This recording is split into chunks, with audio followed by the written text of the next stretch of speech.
I know there's people that watch our videos and they don't say anything, but that's completely fine because we know the message is there. Some people are scared to say things. I've actually got messages where people have said, I actually can't comment on your page.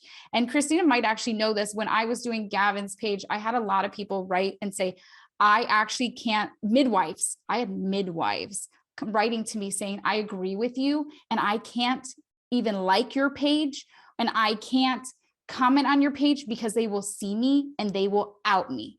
That is how strong they are of what they do. And I think people have no idea what's really going on. And it's everywhere. It's a deep rooted community. Danielle, that's the cult. Cause I'm pretty sure I messaged you and said, hey, this happened to me, but I can't say anything yet. Yeah. Like I'm too afraid. I'm too deeply still connected. Even though I was out, I was already a nurse, but I still was so afraid to speak against the cult-like behavior.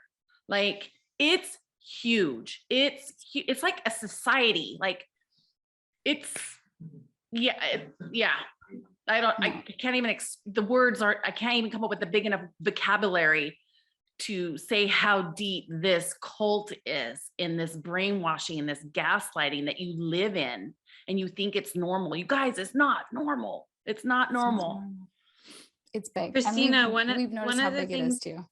One of the things you hit on too, just a second ago, is the exact thing too that people always say, that it's like a whole giant logical fallacy. They'll say, well, babies die in hospitals all the time too, and nobody talks about that. But that's the whole point, is that it's absolutely tragic when full-term babies or any babies die in the hospital.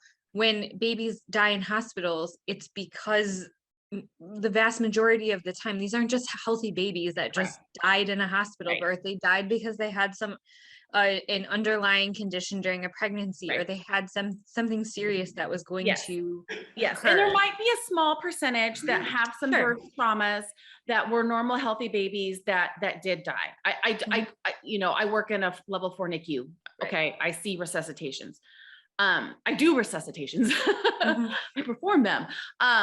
So yeah, there is. But if you were to go compare normal, healthy pregnancy, home birth, baby died versus normal, healthy pregnancy, birth in a hospital, your statistics are going to be like this, right? The babies that die in the hospital, way down here, home birth, way up here. And that research is out there. I don't have it off the top of my head, but normal, healthy babies do not die at the rate in which they die in home birth. But the studies on it, they play tricks when they do the studies, right? So they're like, yes, Manna played tricks. Yes. Right. We see, okay, well, they have equal bad outcomes in home birth and hospital. But then when you look at it, they've defined a bad outcome as injury or death. And so they're counting a broken clavicle in the hospital the same as a dead baby at home. And say, see, they're equal. But I think everybody here knows full well which one of those outcomes they'd rather have to deal with, right? Again, it comes down to how many times in a movie have you seen current days where they go, I lost a baby. No, no one does it in current day movies, because it's not really a thing. It happens, but there is oh my God, this happened, and you take a moment and everything. Back in those days, anything, oh, I lost my baby. Okay, let's just continue to having dinner. There is reasons why there's movies out like this, but again, the statistics show that even there's going to be deaths anywhere, but like there's more deaths in a home birth. And in all honesty, whenever you lose a baby at home, or if you lose a baby, I'd rather lose the baby in a hospital versus at home, because most likely there are probably health issues for the mother as well, or from any of that situation. And I would rather have a medical around. Well, and just the mental behind, like you losing a baby in the hospital, for me, it would have been like, oh, I knew that I did everything that I could to prevent this. Having lost Alexa, I know I didn't do everything that I could have to prevent this. That's the guilt in which I live with, right? So two different things completely. Like, if I was in the hospital, I would have the reassurance of a valid medical team that I did everything possible to prevent That's this. just one person.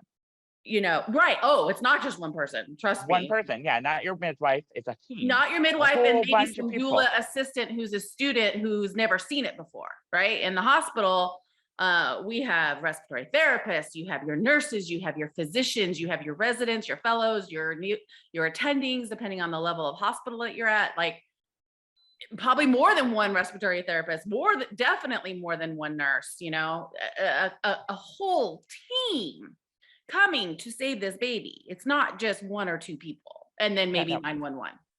Well, Maybe. And then you have another team going in. okay, I would like to say something about hospitals, and I've just thought about it because we actually have someone who works in a hospital. And one of the things that happens, which we haven't gotten to yet with Dr. Levy, is giving report. No handoff, yes.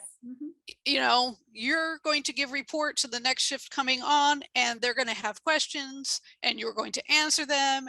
And if you're doing a crappy job, they're going to notice. They're going to be like, what's this? What's this?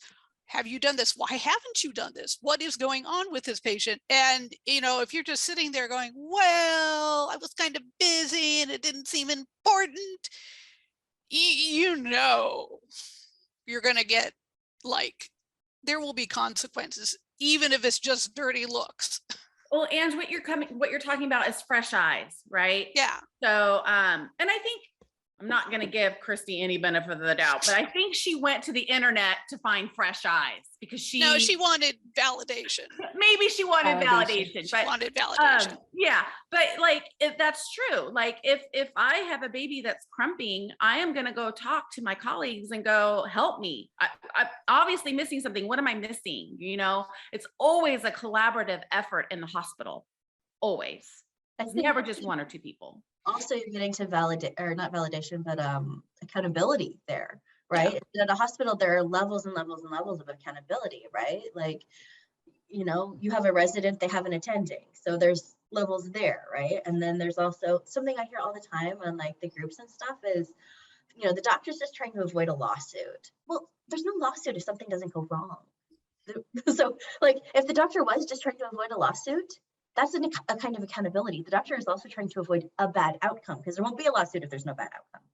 So that's a kind. And then if something does go wrong, there's an M&M conference later, right? Where they talk about, here's what happened, here's what went wrong, here is, did we do the right things? Do we need different kinds of training? Do we need all this stuff? There's levels and levels and levels. And that's something that with a home birth midwife, you just don't have. When you're in L&D and you're on a unit, if you're having an issue with your nurse, you can talk to the charge nurse. Mm-hmm. Yep. I mean, they're in the same place. You can just say, I would like to talk to the charge nurse, and you can, maybe not that very second, but that will happen. But if you are by yourself and you have exactly one midwife and she's the only person who's been providing any care for you, you don't even have, it's not even in your mind, there could be someone else that you could ask for any kind of feedback. You are just like, oh, my midwife, she knows, she is everything. And as a result, she's, it takes, I don't know, we would have to ask. I'm trying to think of a home birth loss story or near miss where someone asked another provider for feedback when they had a midwife. Honest feedback, because or even any feedback. Well, here's the thing. So but honest, the home birth community, they do have peer review. Okay, peer review where they meet once a quarter to discuss cases. But having participated in that peer review versus participating in I forget the acronym, and the mortality review or an immediate debrief after a resuscitation. Okay, we do that as well. In the hospital, it's critique.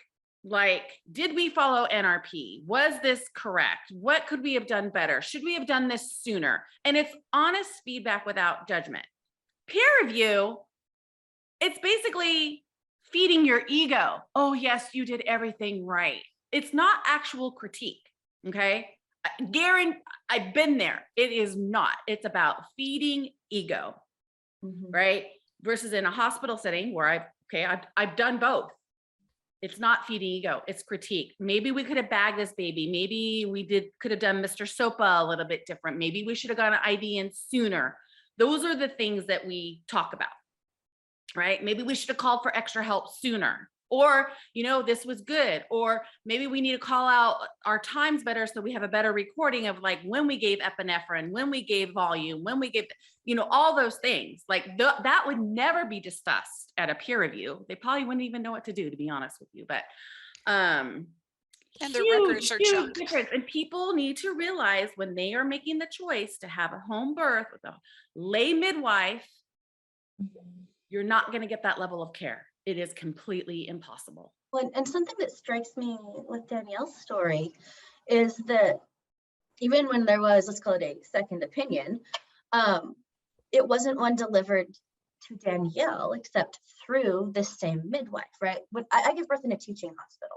And so I had a first-year resident who was like my main person when I came in, and then they had something that they just weren't able to do. So they called the fourth-year resident, and the fourth-year resident came to me and helped me. And then the attending came and talked to me and made sure that the residents had done everything right. And then at another point, my doctor, who wasn't on call, called me to talk to me and say, I just want to make sure these things are going okay. So that's 4 doctors just in like the first few hours that I was at the hospital having my baby, right?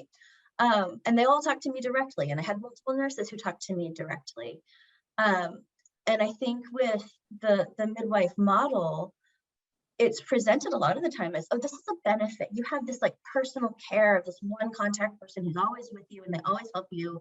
It's very intimate and like friendship like and that kind of thing. But that also, it also means though that you have an additional like barrier between you and the rest of the medical community, which is this one person who's your only contact. Yeah. It was fun. I went to, weird? Yeah. I twisted my ankle one time and it swole up to glorious sizes. But I went in to have it looked at, and 2 people came in. One person introduced as a resident, the other person the attending, and the resident did the primary exam and observation, rattled it off.